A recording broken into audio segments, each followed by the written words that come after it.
today, I just want to encourage you to keep fighting the good fight of faith. Why do I say it's a fight? Well, because of our thoughts in our mind. It's a battlefield. Every single day we wake up and we have thoughts. And if we're not having thoughts in the morning, then at night when we lay down to go to bed, we have thoughts.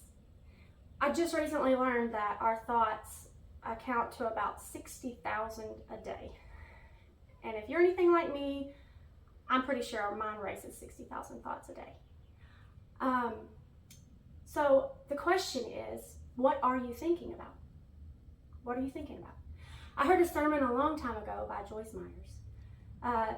She was talking about faith and she said, think about what you're thinking about. And so throughout the day, if I had any kind of fear at all, I would hear Joyce like an admiral saying, think about what you're thinking about. And I'd say, okay, I'm going to think about what I'm thinking about. Because the truth of it is your thoughts are either going to bring you faith and peace or fear and torment. So today I ask you, what are you facing? What thoughts are bombarding your mind? Because we're all dealing with something. And we can either hear those thoughts and realize they're lies from Satan, or we can hear our thoughts and decide to focus on what God tells us to be true. What has God done for you? What is He doing for you? And if you haven't got there yet in your walk, the Bible tells us there's over 8,000 promises in this book, in this love storybook of things that God wants to fulfill for you.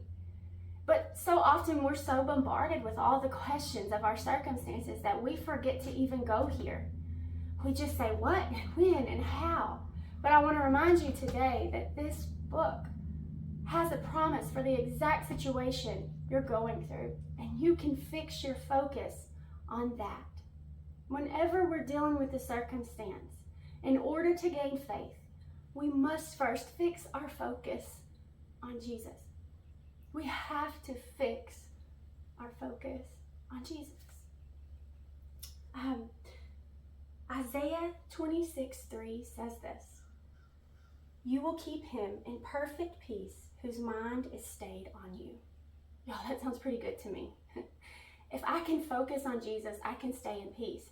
Because the moment that I stop thinking about what all Jesus has done and what He can do and what His promises are, my mind goes to the unknown and I start thinking about Satan's lies. And so the Bible is clear. If I can focus on Jesus, then I can stay in peace. I want to show you the story that I love so much in the Bible. It's so much to learn from, and it has helped me tremendously in understanding this concept. In Mark 5, we all have heard of the story about Jairus, the synagogue leader, and the lady with the issue of blood. I want to show you that Jairus decided to put his focus on Jesus. And so did the lady with the issue of blood. And I want to show you what the result was. So go with me to Mark 5:21. It says, now when Jesus had crossed over again by boat to the other side, a great multitude gathered to him, and he was by the sea. Jesus was by the sea.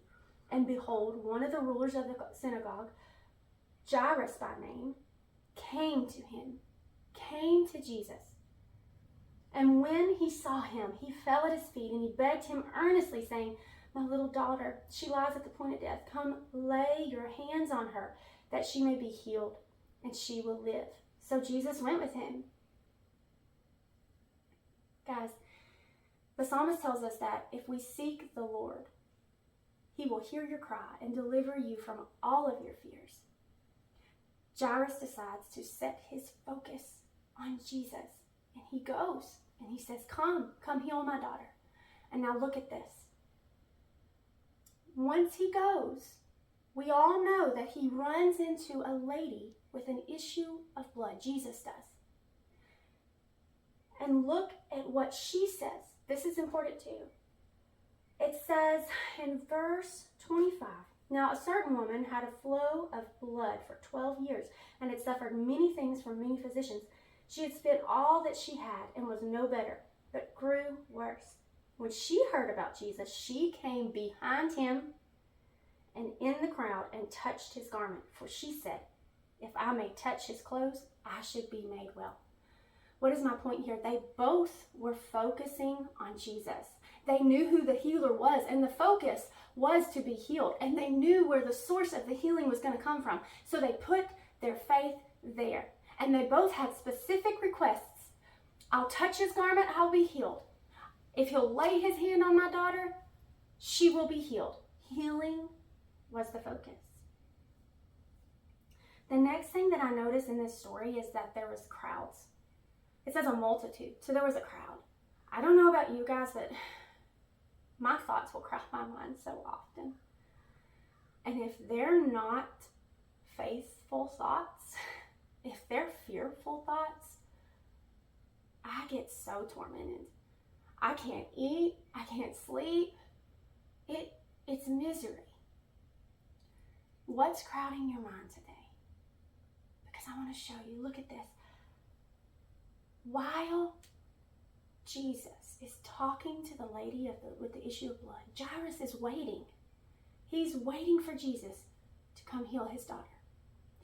And some people came to Jairus and said, in verse 35, while Jesus was speaking, some came from the ruler of the synagogue's house and said, your daughter is dead. Why trouble the teacher any further? Guys, it is so important who you position in your life, in who is in your relationships. You need people that are speaking truth to your situation, not going along with the lies of what Satan wants to convince you of. We need people that will come along and build up our confidence in what God can do and what God can give to us, not negativity. Guys, it is so important because sometimes their thoughts can become our thoughts. And now I've got 60,000 thoughts along with your 60,000 thoughts, and I am overwhelmed. It is so, so crucial that you have people in your corner that are going to say, no, that's not what Jesus tells us. Look what Jesus does. He says, he hears those people talking, and he says to Jairus in verse 36, as soon as Jesus heard the word that was spoken, he said to the ruler of the synagogue, don't be afraid, only believe. We need people in our corner, guys, who are going to speak Jesus over us and say, no, do not be afraid, only believe what Jesus has done, will do, and forevermore has promised you. Don't let Satan lie to you. You are going to be well. You are going to be able to get through this relationship problem that you're dealing with. Your child is not going to stay sick. Your child is going to be healed and healthy and whole. We need people to stand in our corner that will renew our faith, that will renew our minds and say, no, don't believe that. We need people to believe with us. There is power in agreement. There is power in believing with one another. And so I want to encourage you today to surround yourself with people who are going to speak Jesus over you. Now, the next question I have for you is, what do you believe? In your circumstance, whatever you're dealing with today, what do you believe is going to happen? Now, this is a very, very hard question because it's a loaded one. There's a lot of things that can happen. But watch this. Jesus goes with Jairus after the lady with the issue of blood is healed. And it says in verse 41, after Jesus is at the house of the little girl, in verse 41 it says, then he took the child by the hand and said to her, Talitha kume. Sorry guys, I did my best. Which is translated, little girl, I say to you, arise. Guys, Jairus believed. What he could believe for is that if Jesus would put his hand on his daughter, she would be healed. And she did. And look at the lady with the issue of blood. It says she believed that if she could touch his clothes, just touch his clothes, she would be healed. And in verse 29, it says, immediately the fountain of her blood was dried up, and she felt in her body that she was healed of the affliction. What am I telling you? I'm telling you that God is going to meet you right where you're at in your belief. This is not the first time this has happened. I'm pretty sure it's a centurion in the Bible. He goes to Jesus, he says, if you'll just say the word. And Jesus said, what great faith. She's healed, go home. He didn't have to lay his hands on him. They didn't have to touch him. He knew his power. He fixed his focus on what he believed, and he believed Jesus was the healer. What can you believe for? For all of you who know me, you know that I dealt with fertility issues for many years. For those who don't, I dealt with fertility issues for many years. I had 2 miscarriages, multiple IUIs, 3 DNCs, and I want to tell you guys that by the end of it all, I just was so afraid, and I didn't believe fully that I could have a baby from my uterus. I was fearful. I was scared. I wanted to believe that, but I felt like there was a hindrance in my belief because of the circumstances. Are you there? Are you having a hard time in your belief because of the circumstance, because of what life has done to you? I have encouraging news. I believe that, but what I did stand firm on is a promise that I found in this word. The promise was, he will give the childless woman a family, making her a happy mother. So whenever Satan would come at me and say, just give up, I would say, no, I'm going to fix my focus on, Jesus said he will give me children and make me a happy mother. I would stay focused on that. And what I could believe for, and what I said from the beginning was, I don't know how, but God is going to give me children because I found a promise to stand on. I knew he was good. I believed that despite anything I had done in my life, I was forgiven, and he wanted the best for me. So, about a year went by after all of that frustration, and my sister-in-law, she came to me, her and her husband, and she said, hey, I see your struggle and I see your hurt, and I have no problem having babies. And in fact, I knew since the time I was 13, I was going to surrogate for somebody. And isn't it amazing that God put us together so I can do this for you? Please let me do this for you.